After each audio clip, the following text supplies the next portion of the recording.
Thank you. And good morning, good afternoon, good evening from Vienna, from a rainy Vienna, from the United Nations Office on Drugs and Crime. My name is Angela May, and I'm the head of the research program here in UNODC. So I'm going to introduce you to the session that we have today on big data and crime statistics, crime and criminal justice statistics.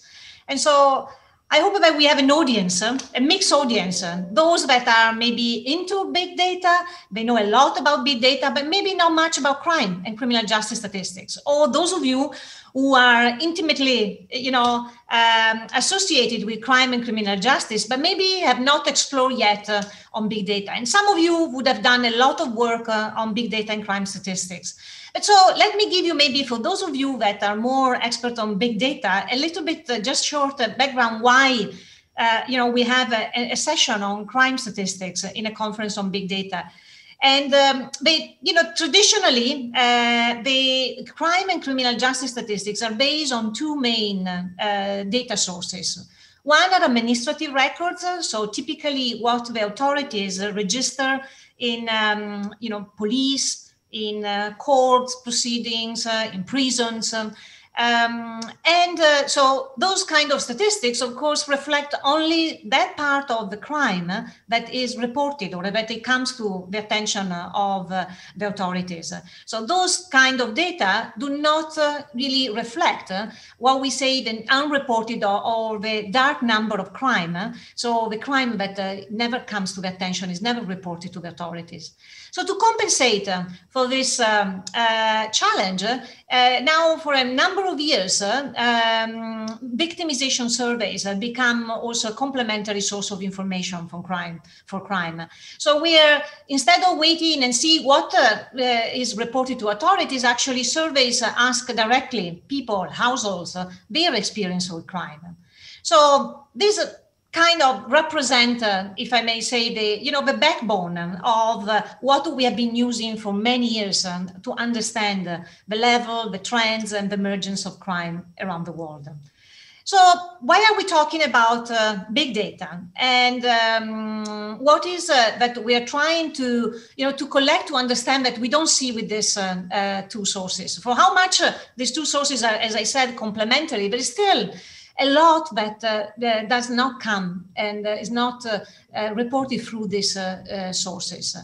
One element is the timeliness. By the time that the administrative records, but also victimization surveys, there are very, very few countries. I would say we can count on one hand how many countries undertake a victimization survey every year. And there, as all other surveys, they're expensive. And but even with the surveys, there are certain things like victimless crime, like think about wildlife trafficking, or trafficking person, for example, where there are victims, but usually they are not part of households that are picked by sample by household survey. So there are a number of issues that do not even transpire through the surveys of administrative records. But most of all is also the time. Crime and certain type of crime evolves very quickly. And new crime emerge. And an example is what happened with COVID. And in the panel, we will have Francesca that will tell us about, how indeed some of this big data could help, to understand the type of crime that emerged so quickly, like the trafficking of falsified medical equipment. And so big data use to have a quick grasp, maybe not perfect, but at least a quick grasp that is desperately needed to the criminal justice institution, but also to civil society and to others to act quickly. Another element is that even if we have victimization surveys, some crime are not reported by people. An example is corruption. not easily because people are involved in a way in a crime. It's not easy that they can report corruption to the authorities first of all, but also in surveys we need special techniques to make sure that we get people to report. And so how can we design different forms of data collection? And for example, citizen science, an approach to citizen science, think about if we had an app where everyone could report every time that a public official asks a citizen, someone, to pay a bribe to receive a survey. So we will have Gili talking about, again, from here close to Vienna, not in Vienna, but close by, to talk about, how this type of approach can help us to grasp part of crime, but also in relation also to more broadly to the SDG. Then, we need to get into the details of big data. And so how does really big data can serve crime and criminal justice statistics? And then, we have Yu Hong from originally from Korea, but now in the US, who will tell us about all the good work that she has done to merge these two sciences, big data and crime and criminal justice. But then we have the advantage of seeing, as I said, many of the events that happen, and particularly the most extreme violent events that happen, like, for example, for terrorism, are very hard, and they are also recorded in the authorities in a very different ways also across countries. And so we will hear the experience of the terrorism database to see how using big data techniques, the database has become the global reference point for terrorism acts, to understand how many acts are around the world, who is involved, how many victims. And so I hope that you will stay for a rich discussion on how to merge and how to use big data in all of these areas that are maybe less developed than the traditional economic and social statistics area. So I will start by having Francesca De Rosa. Francesca is actually next door here in Vienna because she works here in the research branch in the data development and dissemination sections, where she's really working precisely on the revision of our overall data system. And she's really focusing on innovative techniques. And so she will tell us about the experience of how to apply these innovative techniques. Before coming to UNODC, she worked in FIO, where she was also involved in looking at innovative statistical methodology to improve the quality and coverage of data. So, Francesca, the floor is yours. And we have a recorded presentation.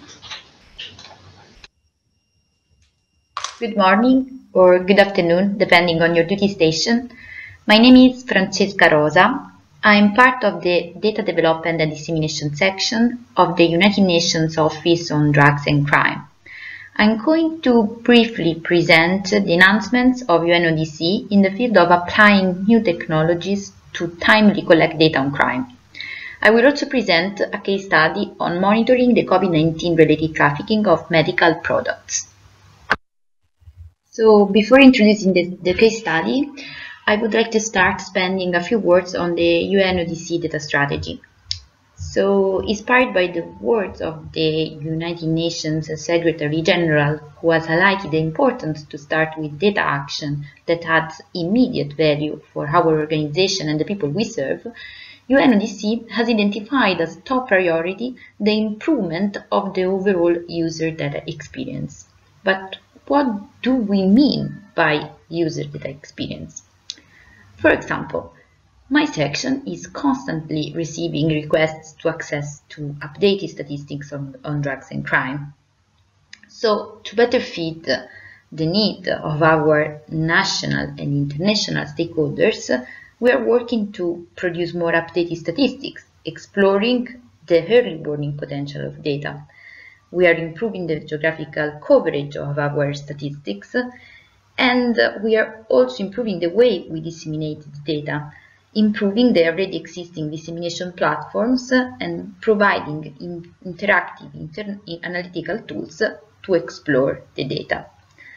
So, given these needs, so the needs that we have identified, which are basically driven by our user experiences, we realized that big data have become an essential component of UNODC analysis and research activities, not only for the early warning potential, but also to complement the data that we yearly collect through the official data collections. This is the main reason why big data are identified as one of the key pillars of the UNODC data strategy, both in the short and in the long terms. So, in the long term, the objective is to develop tools for analytics, data management, and data governance based on the integration of big data into the UNODC research activities. We look at the big data as a solid and reliable alternative data source to complement the information officially collected, to fill the geographic gap, and to provide the quantitative evidence to timely come up with data-driven decisions. In the meantime, concerning big data, UNODC is evaluating tools and methodologies to assess the applicability and feasibility of implementation. We are also identifying the main fields of application in terms of crime and drug-related topics.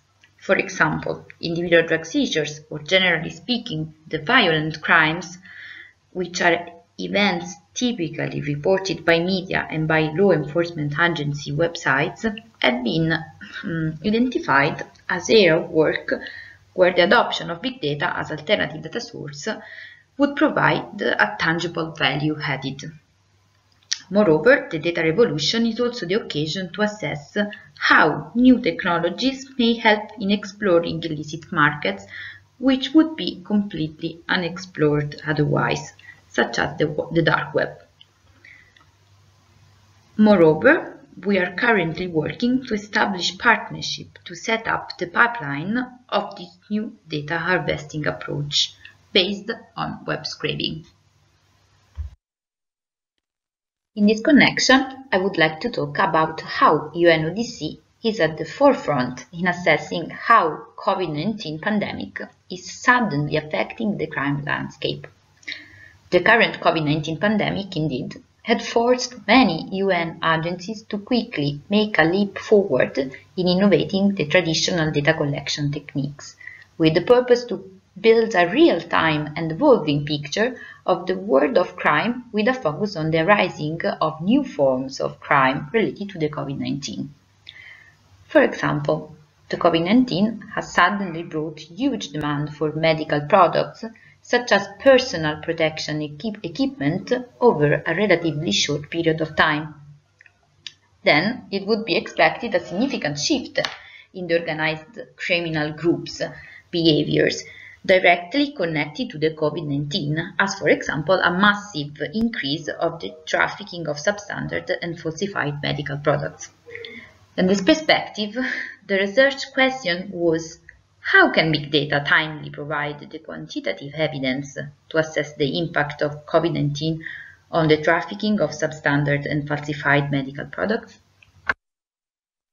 With the outbreak of COVID-19, all of us have been literally overwhelmed by news related to the evolution of the COVID-19 pandemic situation. Among the daily bulletin reporting numbers on new tested positive persons and unfortunately on the number of losses, newspapers started also reporting many COVID-19 related crimes, such as illegal trafficking of face masks and other personal protective equipment and counterfeit medicines. We then had the idea to take advantage of this source of information to have a better understanding of this very specific type of crime. The challenge then became how to turn unstructured information into structured data. In other words, how could we transform the chaotic universe of media into an analytical tool such as a map that could provide at first sight an overview of the phenomenon under interest? Here we come to the most technical part of this presentation. First of all, we had to set up the web scraper with the appropriate keywords. In doing this, we could benefit of the infrastructure already put in place by the European Commission Joint Research Centre. The tricky part of this activity was to identify the combination of words that could optimize the number of articles we got as a result of our search feed. For example, being interested in COVID-19 related crimes, we had to combine words such as COVID-19, coronavirus, pandemic with items illicitly traded, such as face masks, falsified medicines, and the kind of crime or events we were interested to monitor. For example, fraud, scam, seizure, trafficking, arrests. Another crucial component is the automatic translation of keywords into all the different languages to make sure that the outcome was not biased by the setup itself of the search feed. In this connection, I would like to advise on the fact that an automatic translation does not always work properly, given that all the newspaper languages often make use of slang terminologies. So bear in mind that the more attention is paid to appropriately translate keywords, the more articles pop up as a result of our web scraping. Finally, the Joint Research Centre web scraper is looking at a predefined list of media, which includes national and local newspapers. We are currently working to include in the list of data sources also many law enforcement agencies' websites to refine and improve the outcome. So the final output of this exercise is a list of URLs organized in a consolidated table, also containing a minimum set of metadata, such as the date and the location of publication of the news, the language, and the short abstract of the overall body of the article. The most challenging but also the most fascinating component of this job has been parsing the relevant information from the body of the article. For example, classifying the type of crime reported in the article, identifying the item or the items involved, and extract the location where the event took place in order to associate the geographic coordinates to all the individual events. For doing this, we have created a software routine developed in the R software language. Finally, we have also created a data validation routine to make sure that basically the articles, the events were taken into account just once. Many articles were talking about the same events, and we pay particularly attention to eliminate the duplicates from the final data set. So the overall outcome was a list of georeferenced data points representing single events, classified by type of crime, so illicit trafficking, scam, fraud, thief, and the type of item illicitly trafficked, like face mask, ventilators, or falsified medicines, and so on and so forth. So we finally have represented and summarized these data sets on a map. You can see the map in the slide. It's very small. And the main findings of these works have been published in the UNODC research brief on COVID-19 related trafficking of medical products as a threat to public health. I would like to conclude reporting what's next. So at the moment, we are massively working on individual drug seizures. We are applying a similar approach, still in collaboration with the Joint Research Centre, to process data on individual drug seizures through the media monitoring. The outcome of this work will be shortly publicly available on the drug monitoring platform. Anyway, our purposes for the future are to extend the web scraping activities to other crime-related topics. Our focus will be on violent crime to directly monitor all the SDG indicators linked to the Goal 16. So mainly homicide and physical and sexual assault taking place both in public space and domestic sphere. These kind of events are generally reported in newspaper, so we see the value added to apply the web scraping as new data source. We are also working to enhance capacity to collect real-time information through targeted text mining and text analytics. We are also working on new partnerships. The experience on the COVID-related crimes highlighted how important is the synergy of partnering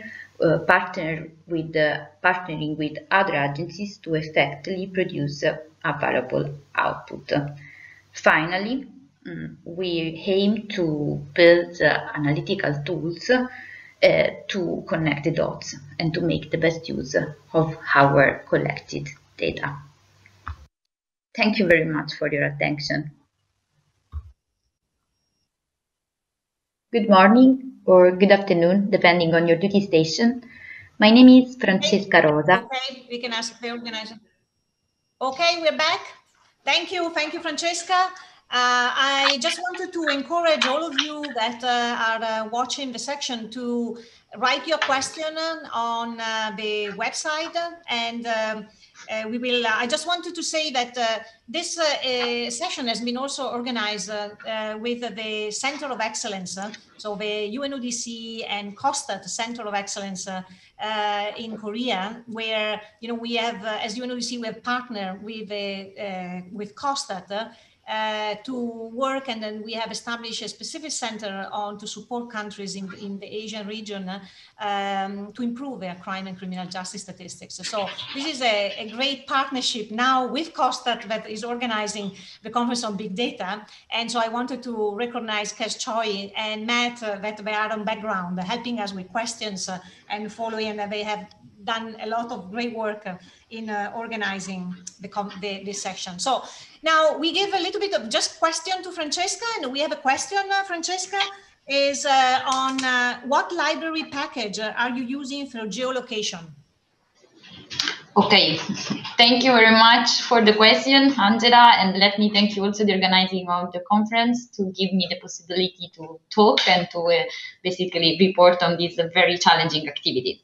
So at the moment, in terms of packages, we are using actually R contains some repositories containing all the basically it's a very well structured package containing all the country names, regions, and it goes at more specific level. So we also have a repository containing all the name of the cities.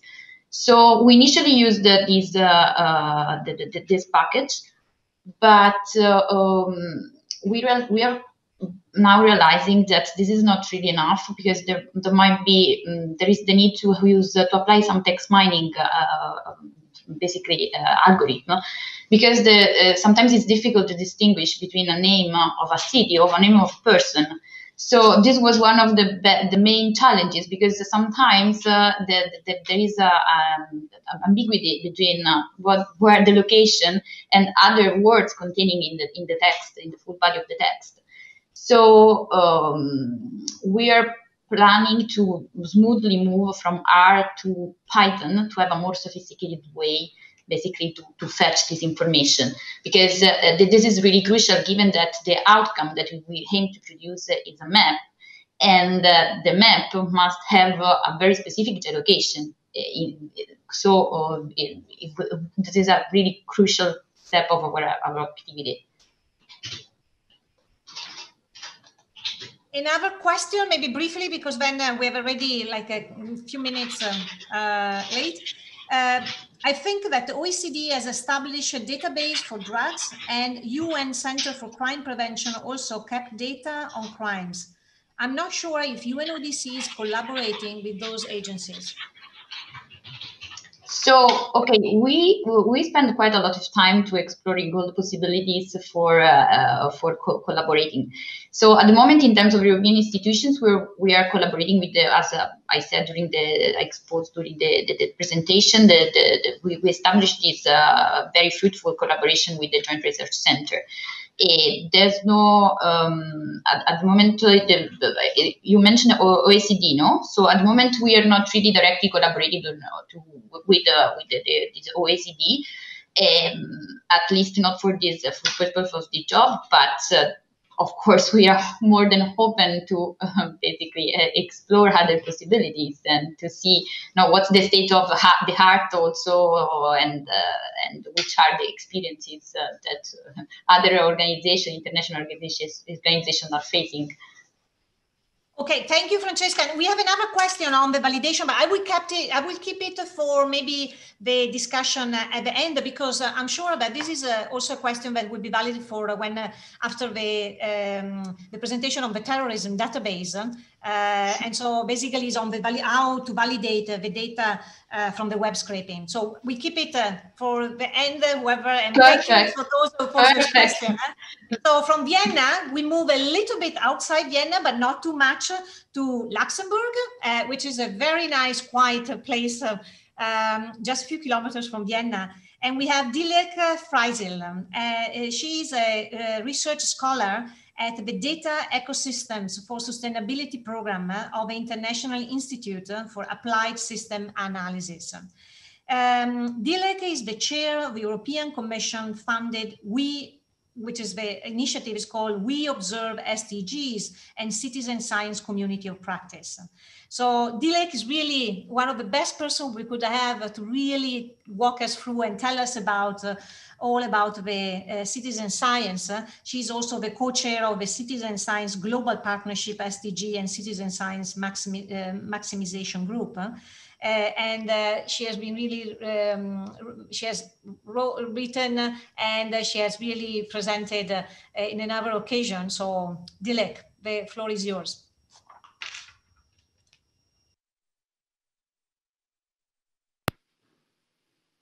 Hello, my name is Dilek Freisel. I work for the Center for Earth Observation and Citizen Science at the International Institute for Applied Systems Analysis that is based in Austria.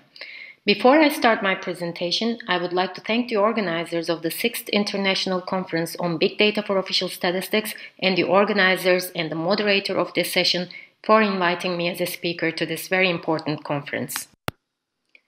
Today, I will talk about the systematic review that we undertook on the contribution of citizen science to SDG monitoring. The results of this research study are published in journal Sustainability Science, and you can see the link to this paper on this slide. The aim of our study was to present where exactly citizen science data are already contributing and could contribute to the global SDG indicator framework. This paper provides the first and only comprehensive overview that shows which SDG indicators could be supported by which citizen science initiatives. As part of this research, we looked at the whole of the SDG indicator framework that included all 244 SDG indicators. This was the number of the indicators when we undertook this study. We also looked at citizen science initiatives at any scale, global to local, to understand the current landscape and how all these initiatives could contribute to SDG monitoring. I would like to mention that this work was undertaken by the European Commission-funded We Observe SDGs and Citizen Science Community of Practice that I'm chairing. This community of practice brings together the citizen science practitioners and researchers, UN agencies, national statistical offices, and global data community to demonstrate the value of citizen science for SDG monitoring and implementation. It's open to anyone who would like to join, and you can register for this community of practice on our website as shown on the slide. First of all, I would like to explain briefly what citizen science is. Very broadly defined, citizen science is the public participation in scientific research. There is no agreed definition or term to describe citizen science, but as part of our research, we took an all-encompassing approach and defined it through its three main characteristics that are public participation, voluntary contribution, and knowledge production. That includes also monitoring and observation. The terms such as citizen-generated data, community-based monitoring, volunteer geographic information, participatory research, and others go under our definition of citizen science. Now, this slide shows the methodology we used for this research. We studied the metadata and work plans of all the SDG indicators in detail, and then looked for citizen science initiatives at any scale that could support the monitoring of these indicators. Then we went through peer review processes where the authors of the paper reviewed each other's results. This figure shows the results of our analysis. Yellow boxes here show the indicators that could benefit from citizen science data. Green boxes show the indicators that citizen science data are already contributing to, and gray means we couldn't identify any alignment with any past or ongoing citizen science initiative. Our results show that citizen science is already contributing to the monitoring of 5 SDG indicators and could contribute to 76, which together equates to around 33% of the whole SDG indicators. Our assessment highlights that the greatest contribution of citizen science to the SDG framework would be in SDG 15, Life on Land, SDG 11, Sustainable Cities and Communities, SDG 3, Good Health and Well-being, and SDG 6, Clean Water and Sanitation. This also demonstrates that citizen science data have the greatest potential for input to the environmental SDG indicators.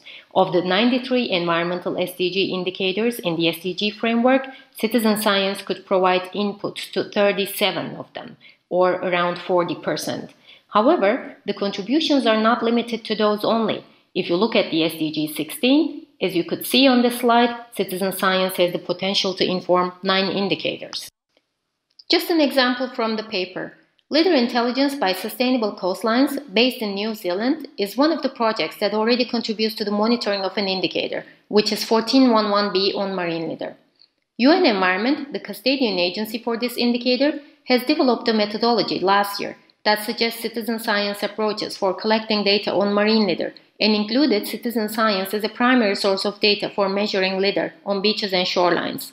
Additionally, at the national level, the datasets produced by Litter Intelligence are informing the national SDG reports of New Zealand, including the SDGs for the marine litter indicator.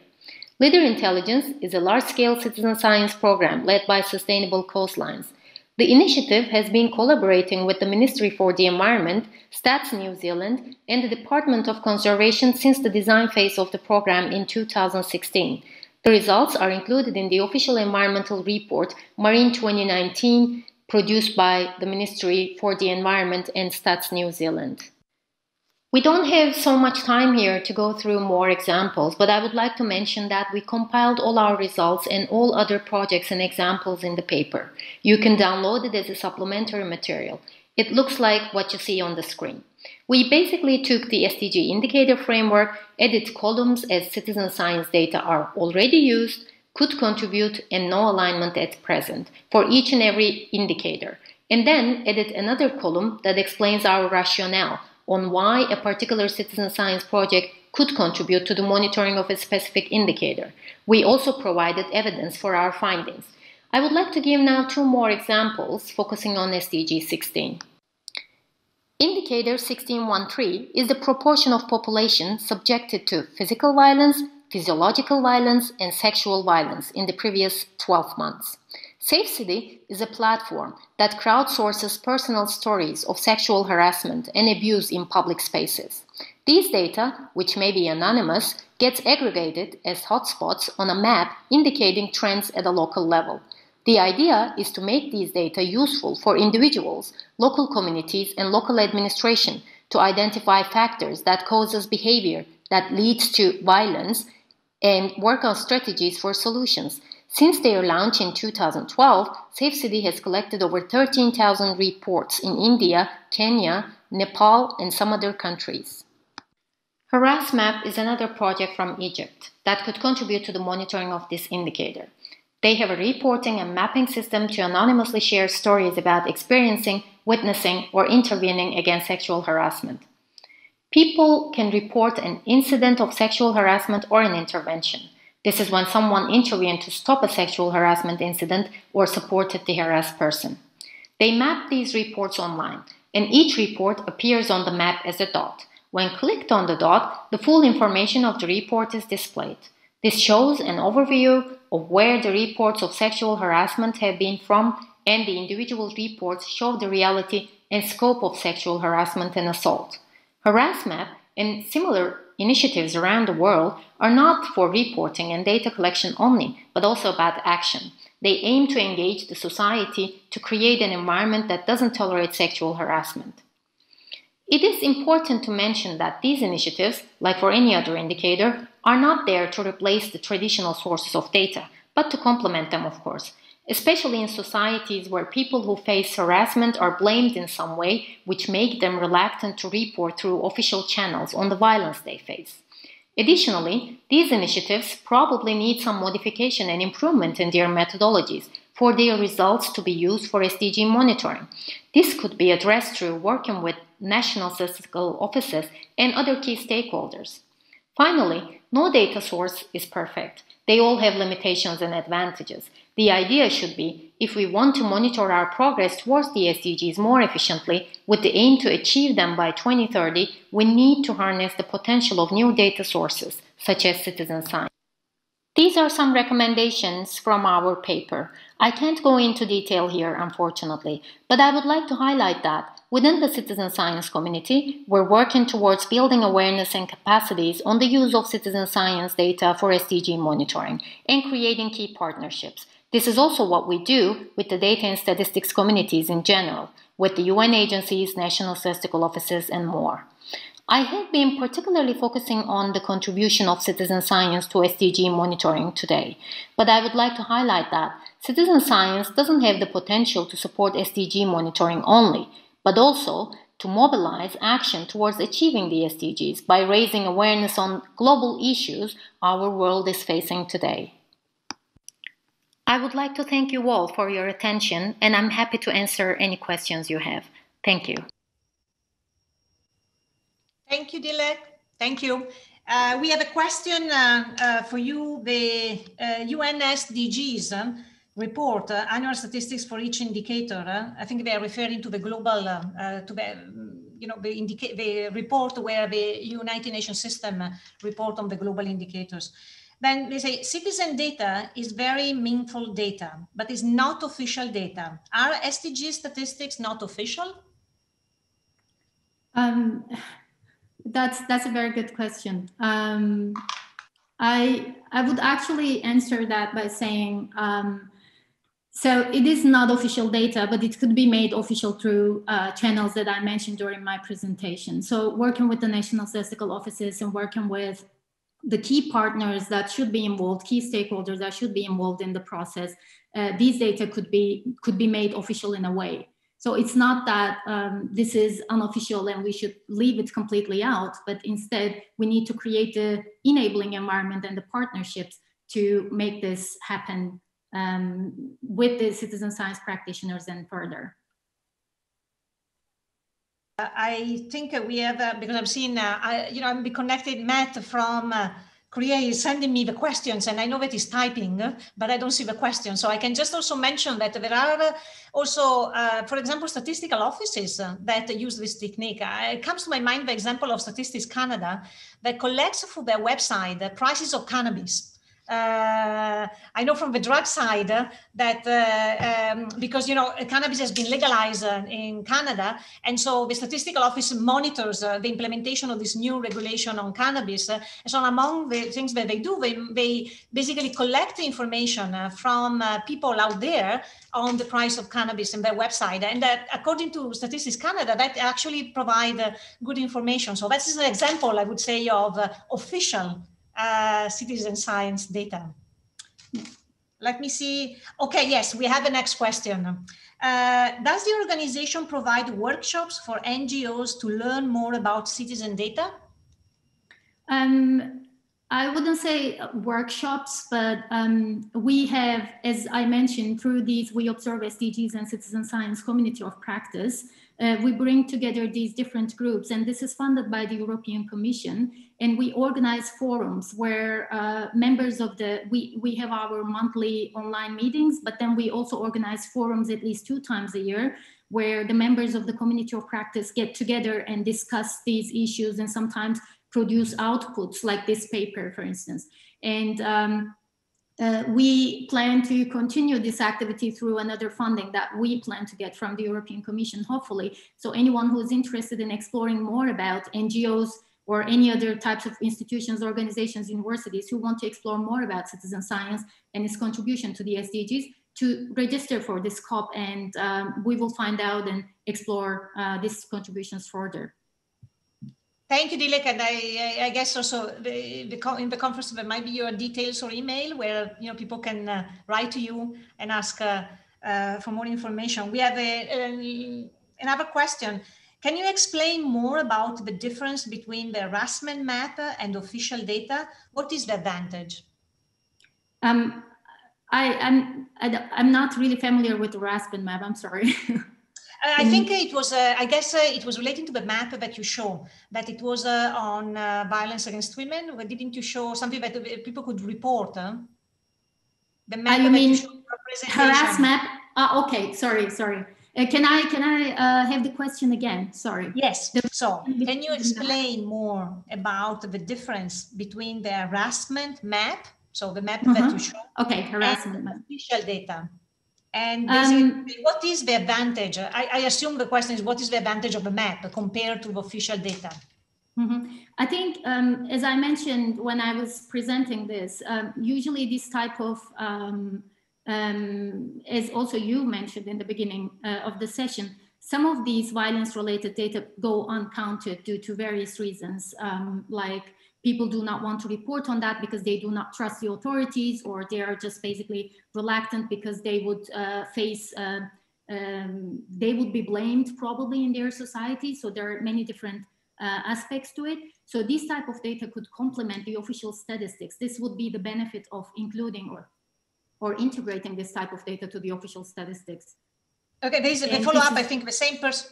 I'm sorry, I wanted to clarify just quickly because then we need to move to the other one. Basically, the person is saying, it's an exciting project. So I think it's not questioning, but to say, how do you make sure that the data are correct?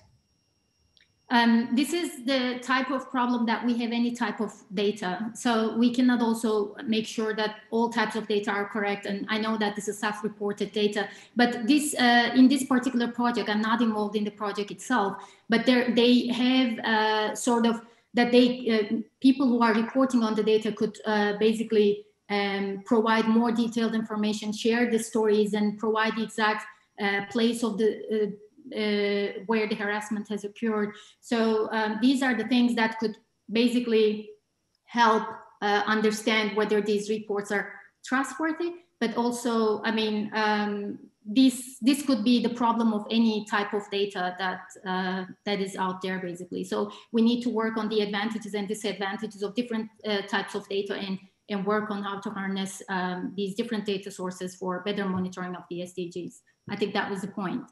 Yes. Okay. Thank you, Dilek. We have a follow-up on, how this kind of citizen data feed into official channel, but maybe we'll take it during the broad discussion. Sure. And I know there was also the other question on the OECD and on the International Center for the Prevention of Crime and why UNODC is not collaborating with the center. We will get back to you, okay, after we have all the presentations, so during the final overall discussion. So just to make sure that we try to address all the questions. So we move from Vienna, Luxembourg, we go to the United States, Pennsylvania, to Dr. Yuan Song.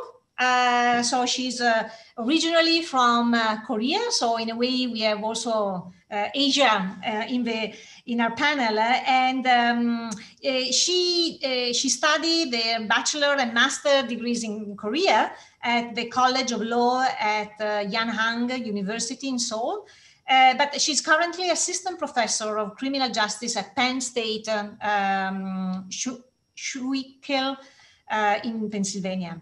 And she had a doctorate degree in criminal justice from Michigan State University. And she has published a big data analysis using machine learning for social scientists and criminologists. So this is really the mix of the core of our discussion. And she has also written other books, about 5 books on big data in Korean. So this is the book that she has in English. So, Young, we look forward to hear from you.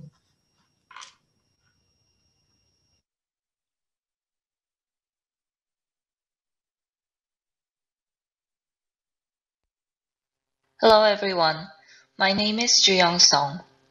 Thank you very much for giving me this great opportunity to participate at 6th International Conference on Big Data for Official Statistics. I would like to introduce myself first. I graduated College of Law at Hanyang University and got my master's degree at the same university, and then I've got my PhD in criminal justice at Michigan State University and work at University of West Georgia in Korean Institute of Criminology as an associate researcher.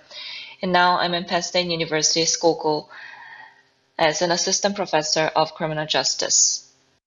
This is my recent published book. The title is Big Data Analysis Using Machine Learning for Social Scientists and Criminologists with Dr. Tae-min Song by Cambridge Scholars Publishing. The crime phenomena of modern society is more complex and diverse than in the past. There are many ways to predict and analyze crime phenomena. Machine learning is a learning process that uses traditional data and then predicts new data based on those properties. The method of collecting and analyzing the unstructured data from online channels, including social network service, can interpret the actual phenomena in our society. To predict crime using big data, we need different types of sources and variety of data. I mainly collected and analyzed using social data like Twitter, blog, and board and news channels. The social big data analysis is by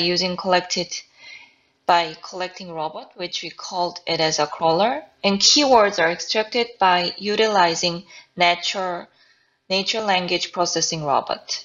The next step is that generating learning data through text mining and opinion mining analysis. We analyze the temporal variation of frequency of the keyword to see the future signal. After the future signal is finding, we can make models by various machine learning algorithms such as neural network and then develop prediction model. My main research areas are sexting, cyberbullying, juvenile recidivism, and juvenile delinquency. And I did also some research on public health prediction matters like particulate matter. And recently I've got social big data on COVID-19. And I'm working on the analysis on that. This is my recent publication on telematics and informatics. This research is examine the social big data analysis of future signals for bullying in South Korea. We collected online documents from 2013 through 2017 and 1.2 million words, and we used 350,000 cases here. So the prediction of the future signal is weak signals are signs of potential change in the future. And weak signals can evolve into strong signals. Then strong signals can grow into the trends or mega trends over time. This graph has explained the weak signals using a three-dimensional spatial concept, including signals, issues, and interpretation by using concept of future sign. The future signal is TF is a term frequency can be extracted by the calculating of the frequency of emergence of each term in each document and then combining of the frequency of emergence in each document. So DF is document frequency refers to the number of documents in which a certain term.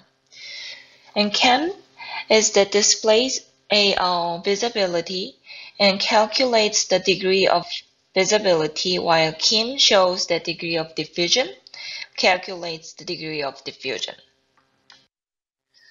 This table shows that future signals by using keyword emergence map and keyword issue map.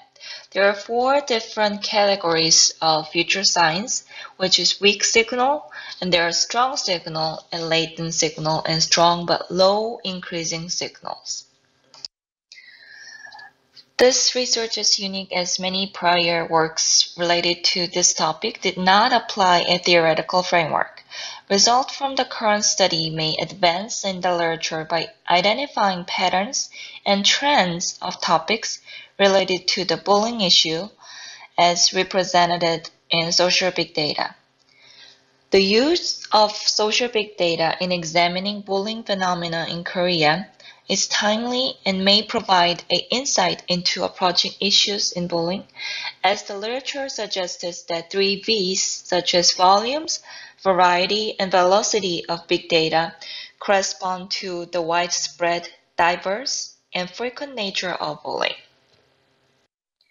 In order to predict the crime phenomenon in the past, most of the methods of analyzing the sample based on the model decided by the researcher or based on the existing theory. This is the limited result based on the sample, and there is a limitation to understand the relationship between the various variables. Machine learning provides the population big data. By developing models and forecasting, we can predict complex and diverse crime phenomena more accurately. So, what new skills crime statistical programs should acquire to embed big data in their information system? We can grasp a new insight about the predicted result of artificial intelligence through comparison with existing theories. Most importantly, by getting those high-quality big data, high-quality data can be utilized by different types of machine learning algorithms in artificial intelligence in various fields. Thank you very much for your patience, and all those questions can be emailed at these 2 email addresses. Again, thank you. Thank you, Young, for your presentation. I'm looking to see if we have question. I don't see him, but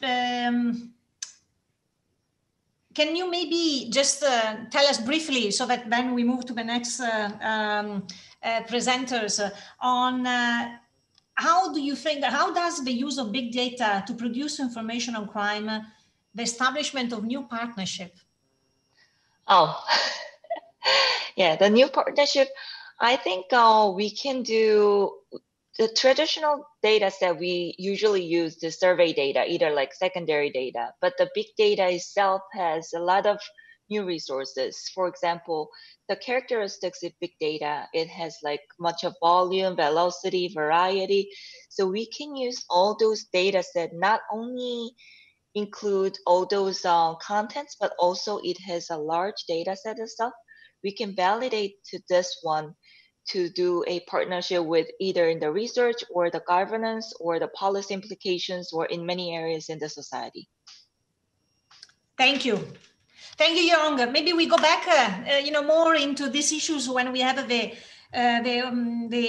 discussion at the end. So we now move to our last presenter. So we stay in the United States, in Maryland. And so we have Dr. Erin Miller, who is the program manager for the Global Terrorism Database at the University of Maryland, where she earned a PhD in criminology and criminal justice. Erin has been really working on using innovative statistical analysis of data from the terrorism database, and she has more than 15 years experience in looking at this data from the production to the analysis, and she frequently consults with users of the database, including researchers, policymakers, analysts, journalists, and students. And she has delivered many lectures. So we are delighted to have your presentation, Erin.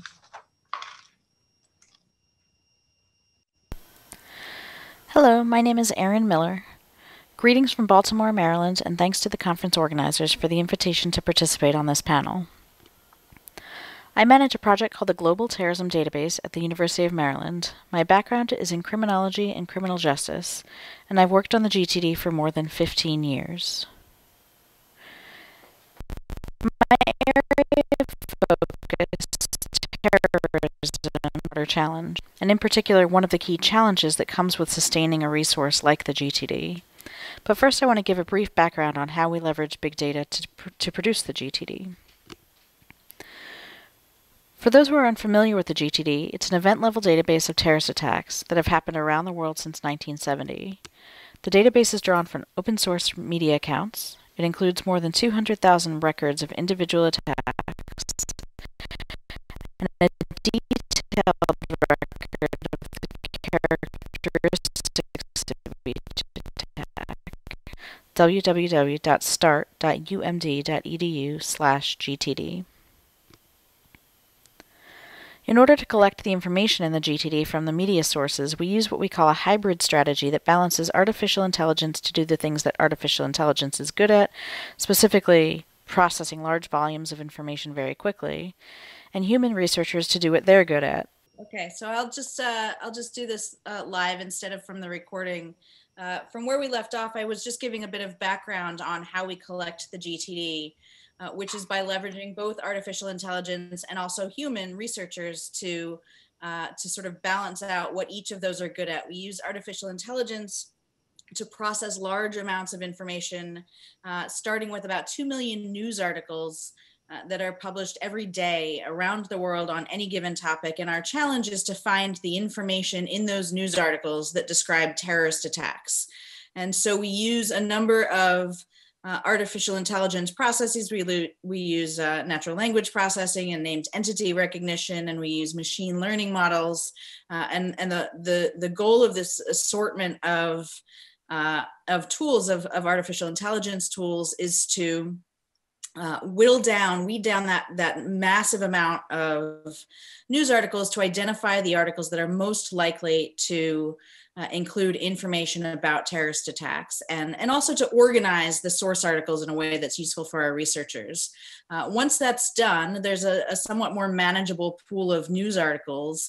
The process of identifying the attacks and extracting the information about each attack is actually done by our research team. So that's not something that we have, that we've automated. The event extraction is not something that we've automated, and I'll talk in a minute about why that is. But our research team goes through each of the articles, identifies the attacks that meet our inclusion criteria for inclusion in the Global Terrorism Database, our definition of terrorism. And then our staff also records as much detail as possible about what happened in each attack. So we have more than 100 different variables about the location, the perpetrators, the targets, the weapons and tactics that were used, the casualties and consequences of the attacks, to really support very in-depth analysis of each event in the database that's happened around the world. And the database now includes more than 200,000 records of terrorist attacks.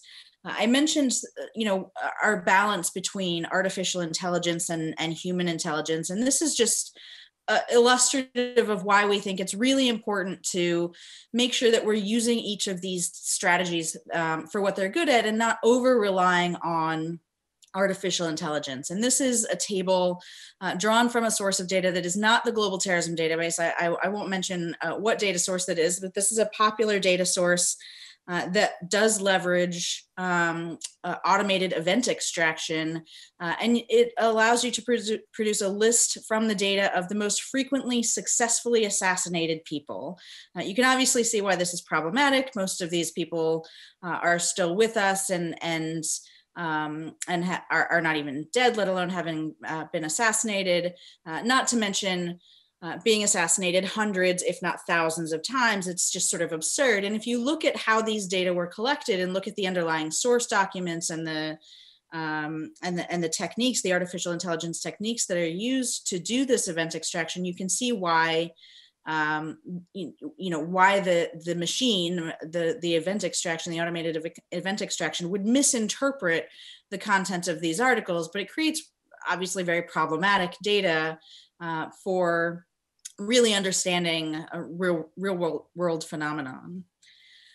So what does this have to do with SDGs? So we've recently started working in the past few years with a consortium that is headed up by the Brookings Institution and SIPRI, Stockholm Institute for Peace Research Institute. And the organization is a consortium called GRIEVed, and it stands for a Global Registry of Violent Deaths. And our challenge here, our goal is to really pool our experience from these various organizations that are partnering with GRIEVed to create lessons learned about collecting data on violent deaths, and particularly conflict deaths, to understand what the different types of conflict deaths are, what the different types of violent deaths are, and how we can take our experience having collected data like the Global Terrorism Database and like some of the other data sets that our colleagues have worked on to understand what the strengths and limitations are of various strategies for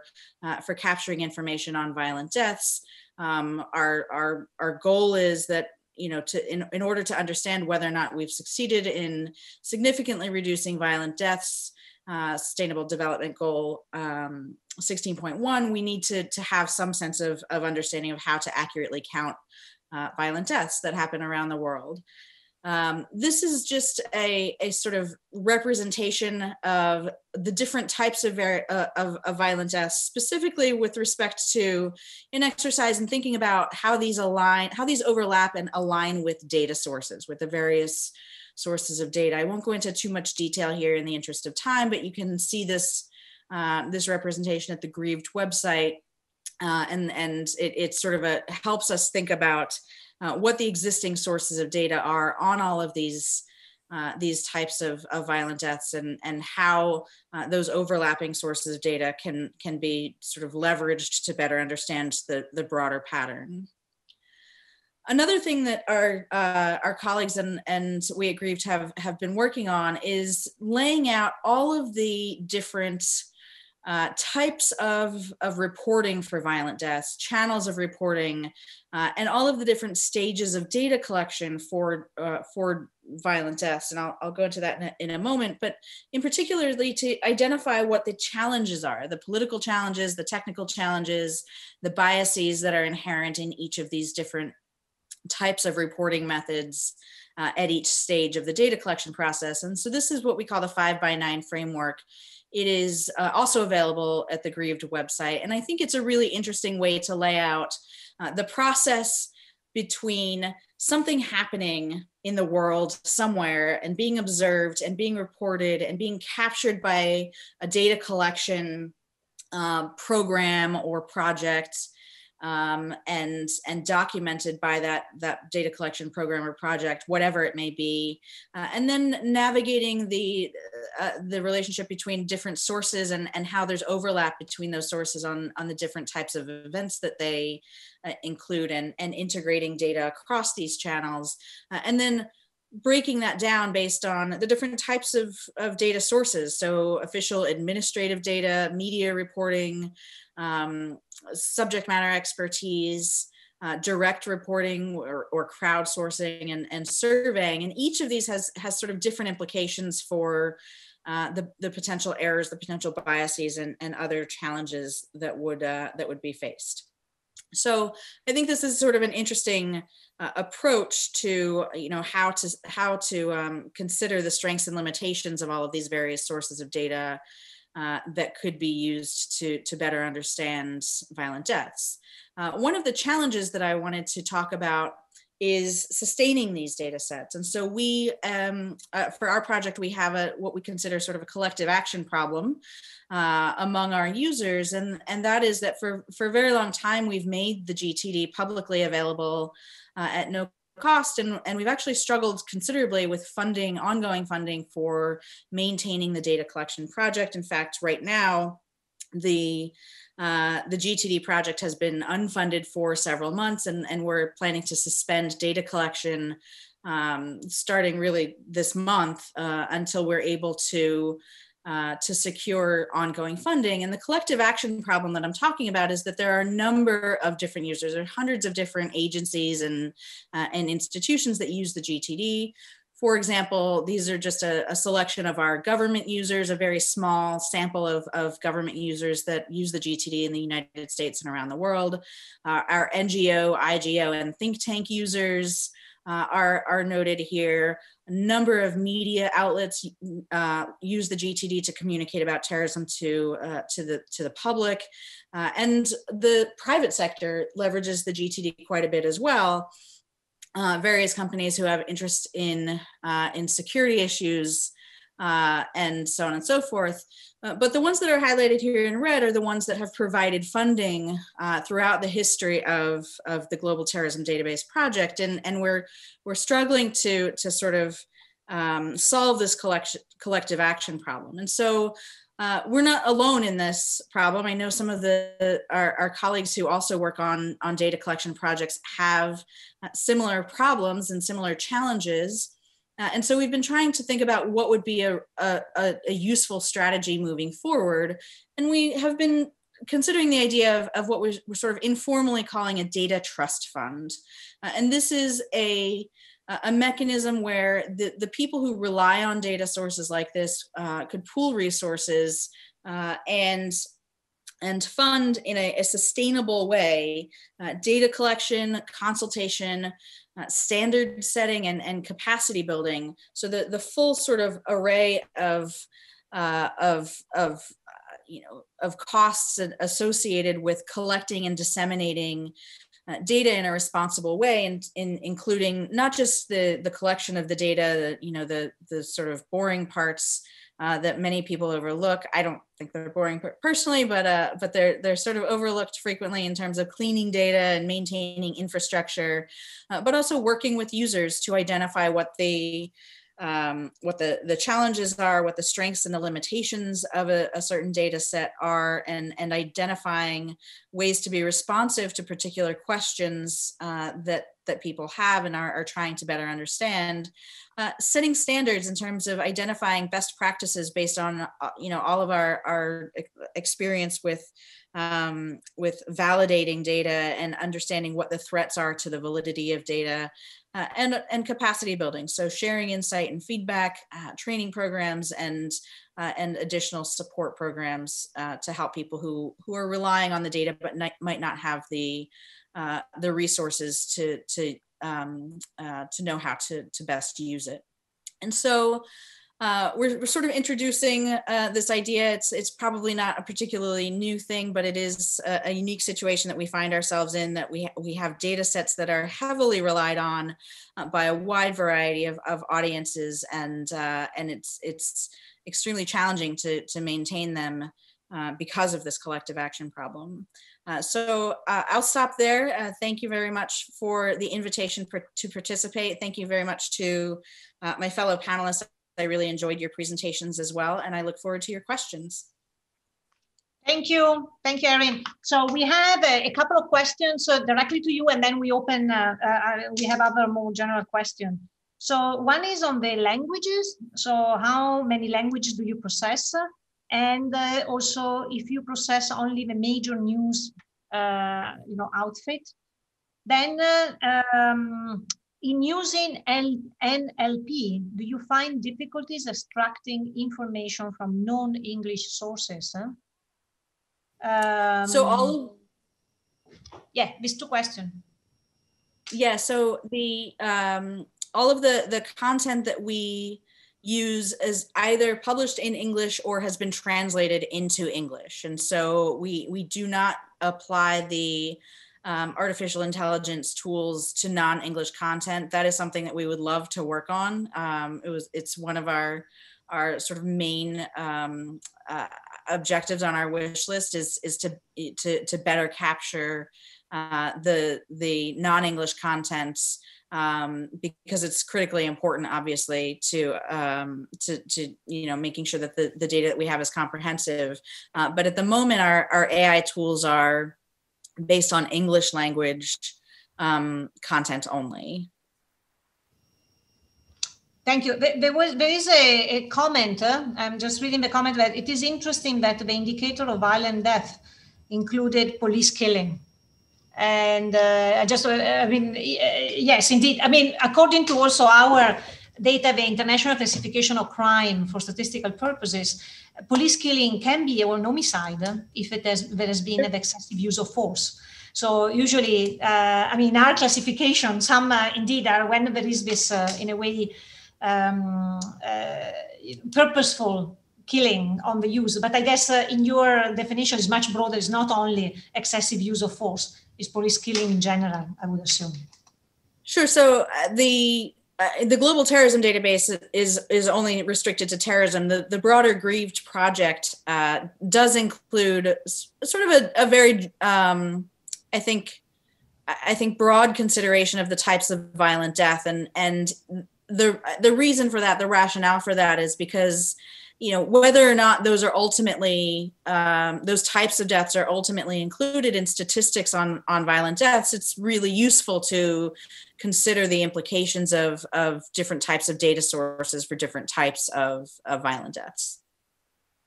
Okay, thank you, Erin. So now I think I would open to the four panelists. There are a few maybe generic questions that each of you maybe can tackle from different angles. One probably is more for Francesca, and is what processes are suggested to follow money to analyze the financing of terrorist networks, such as illicit drug trafficking.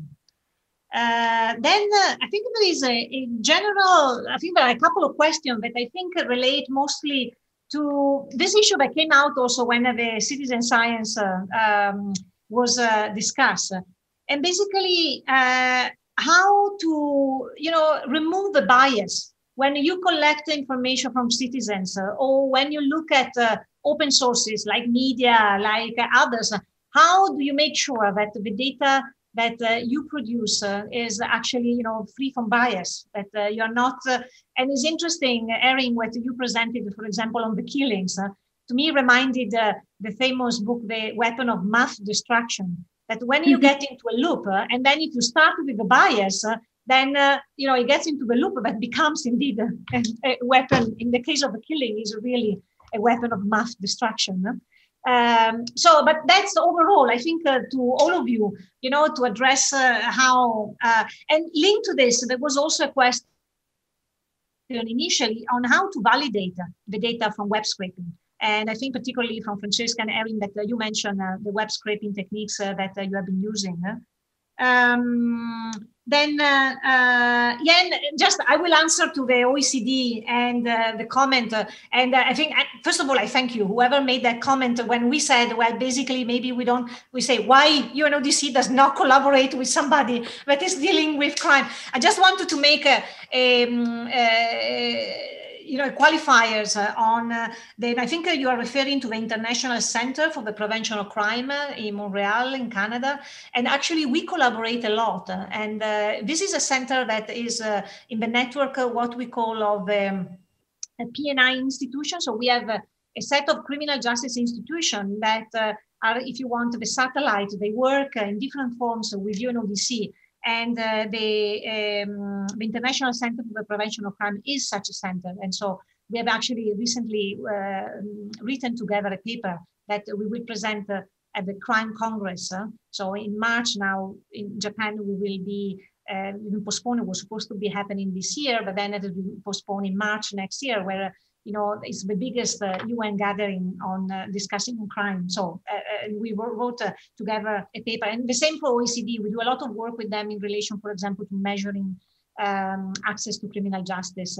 So I think what we are referring specific on data collection, I think in terms of global data collection, definitely they have something to suggest that they don't have the same scope of the global data collection where we have, but that does not mean that we collaborate. So over to you again. We start with Francesca, and I would say maybe 2 minutes each if you can address these issues. Okay, thank you very much for the very interesting questions. They really opened the door to a very challenging conversation. So let's start for the bias. So I was really impressed also to see from Erin's presentation that we really need to take advantage of the mixture of the artificial and the human intelligence. So according to our experience, of course, the effort and the direction was to automate as much as we could the extrapolation of the relevant information from the body of the article through the text mining algorithm that I have mentioned so far. And of course, at least to train the algorithm and also to build an awareness, because it was an explorative exercise also for us, we also make use of some manual checks. So the bias, of course, you realize that there is a bias when you also empower people to look at these articles, to look at the media, and you start extracting manually some information, and you use this as a benchmark to basically build an algorithm that could eventually reproduce the way a human being would think and would extract the relevant information. So this topic is really related to the validation. So of course we already mentioned the language. Of course whoever has basically some experience in this kind of web scraping activities knows very well that this is a real challenge, because also the algorithms to automatically translate from English into all the other languages. Of course, the quality changes a lot according to the language, and this creates a bias in terms of country coverage. And so as a UN, of course, we have an advantage that there are a lot of regional offices that can support us. So I also mentioned during my presentation that we would prefer to do some manual translations rather than apply an automatic translation that doesn't capture the language that is actually used in the newspapers. The data validation for us, being interested in quantitative variables. So, for example, the huge work we are doing on individual drug seizures, the idea is to finalize is to come up with some estimates at global level of the amount of drugs that are basically illicitly traded all over the world. So, of course, the duplicates the duplicates cleaning is a crucial step of our validation. Again, for example, I take the case of COVID was a very peculiar one, because it was really a new territory also for us, and driven by the exigency, the need to quickly collect this data. We didn't have, a benchmark, because this was a new crime arising in response of the COVID outbreak. But we are validating our data on individual drug seizures based also on the official data that we have collected so far. So we have, many years of experience in collecting individual data on individual drug seizures. So of course, again, this is a benchmark, and we can compare the data that we collect through the media monitoring, also to make a cross-check and to see how much of the data officially, or how much of the drug that is officially reported is captured by the media monitoring. This could give us the grip on the data. Okay. Sorry. You can wrap up. Okay. Just one last comment on these collaboration partnerships, which of course it's really important. And once again, thank you for these kind of events and these kind of discussions, because we realize that we all have the same. We all have the same problems, and how it becomes even clearer how we can collaborate to basically reach the very effective results. Okay, thank you, Francesca. Thank you. Thank you very much. Thank you. And Dilek, over to you. Can I ask you also, because we got another question, so the three of you that can also consider this question on, will you consider social media as a data source in the future? So Dilek. Thank you. This is a very nice question too. So in some cases of citizen science, so I'm answering the questions in the aspect of citizen science. I'm not an expert in crime statistics, but so there are many cases that social media data have been used for SDG purposes, or at least or at least for societal issues to address them. But within the citizen science community, we have a lot of discussions about whether this data could be considered as citizen science data, because for a type of data to be considered as citizen science, it needs to be provided on a voluntary basis, which is like you need to know exactly where, what the aim and the purpose of the data that you're providing for is going to be used. This is for another topic, but I definitely see, like in general, a need also to harness social media data from social media for SDG purposes, or achieving the SDGs and monitoring of the SDGs. And in terms of addressing the issues about bias and inequality or other types of problems or challenges of big data or citizen science data, I think one of the most important things that we saw is the careful design. It is very, very important. So one really needs to design their initiative in a way that, together with the other partners and stakeholders, in a way that could feed into the real purpose of the data collection activity. In this case, that would be the SDG monitoring. And there are other types of things that, because within the citizen science initiatives, there's issues around data, and if we could trust the data that is produced through volunteer participation is coming a lot. And the way I would answer that is like, again, careful design and a volunteer training, and there are other things like expert validations or some other statistical modelings, and they could help really address these issues. And the other thing is these quality issues are coming up as if like this is general to the whole field, but actually it's not. So each and every initiative should be considered and basically judged individually within their own perspective. And within their own project design and application. So I think that's it for now. Thank you. Thank you. In that sense, I think adding your graphs showing the plus and minus of all the data sources. I mean, the issue of quality is for all data. So Yuan, you're taking on these questions. For the I think the validity, and then as Dilek mentioned about the careful design of the big data resources as well, I traditionally used all those social media data so far.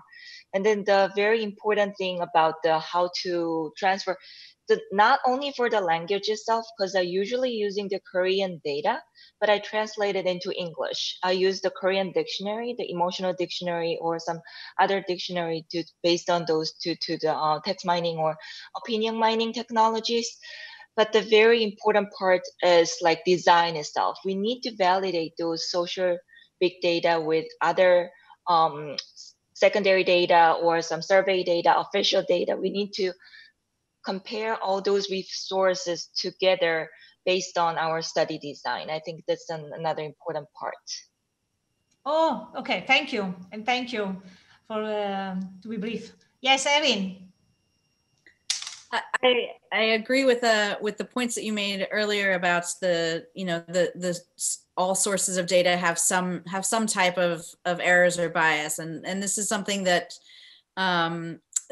we give a lot of consideration to in our data collection processes, and in some ways it's twofold. You try to minimize the error and minimize the bias in the data, but also accept that it is there. It's not possible to eliminate it entirely, and your task is to account for that as best you can and accommodate that when you're doing analysis and when you're drawing conclusions and answering questions. How would the potential bias or error in a data set impact the conclusions that we're drawing, the substantive inferences that we're trying to make, and lessons learned?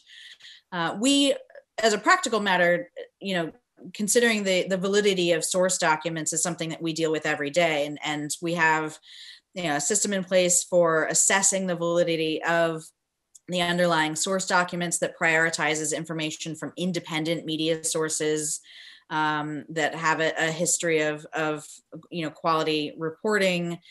We also try and verify as much as possible the information from a variety of different sources, right? So having multiple sources describing an event can be somewhat frustrating and challenging because you'll have different reports of the number of casualties that were involved in a terrorist attack, for example.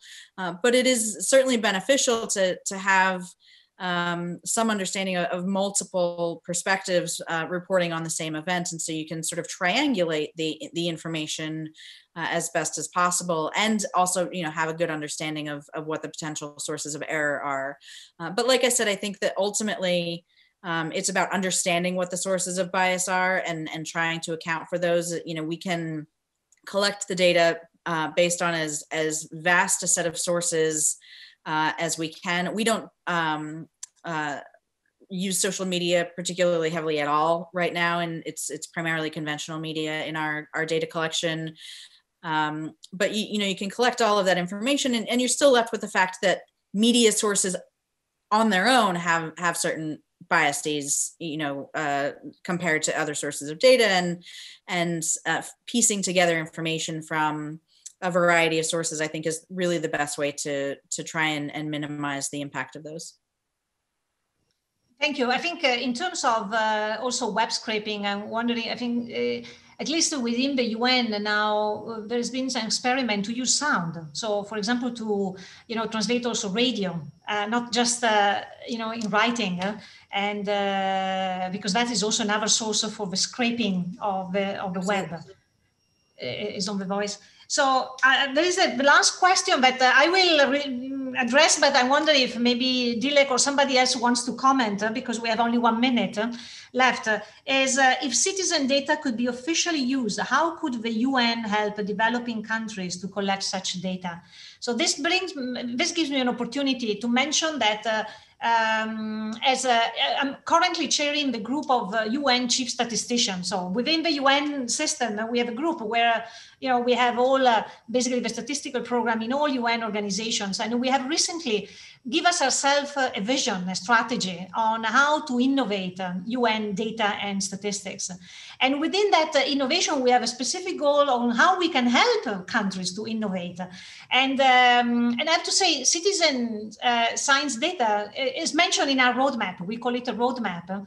And so in a way, I just want to say, within the UN, we are ready definitely to innovate ourselves, to embrace some of these new techniques, new data, new sources, but also to support countries on how to embrace this with all the caveats that I think have emerged from the questions that we have and this discussion. That definitely we still need to look at. We need to make sure that the evidence we provide and we support, particularly from the UN side, is solid evidence, is unbiased evidence. And so with that, definitely, I think within the UN, we are ready and we are engaging in collecting. But I don't know if any of you want to say the last word before I thank you all. So thank you very much. It's been really a very interesting conversation, and I hope we had about 150 people watching on the web stream. So and I think we had lovely questions. So thank you for the questions. Thank you, Erin, for stepping up and overcome technological challenges. And thank you to you and to Yuan to be, to participate in such odd hours. I think it was 4 in the morning, 5 in the morning, your time. So thank you. So thank you. And bye-bye to everyone in everywhere where you are. Okay, bye. Thank you. Thank you. Thank you. Bye. Thank you. Thank you very much. Bye.